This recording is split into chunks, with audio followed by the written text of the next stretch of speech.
Hello guys, in this video I am going to show you how you can add the new body effect in CapCut apps. So that's pen effect. So it's super simple. For example, I'm going to open my project.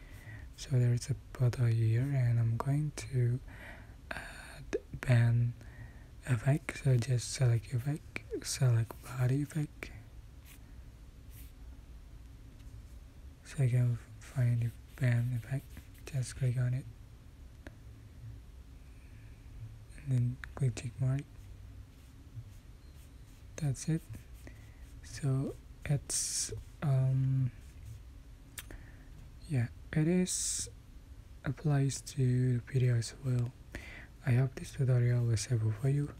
Don't forget to like, comment, share and also subscribe. So thank you so much for watching.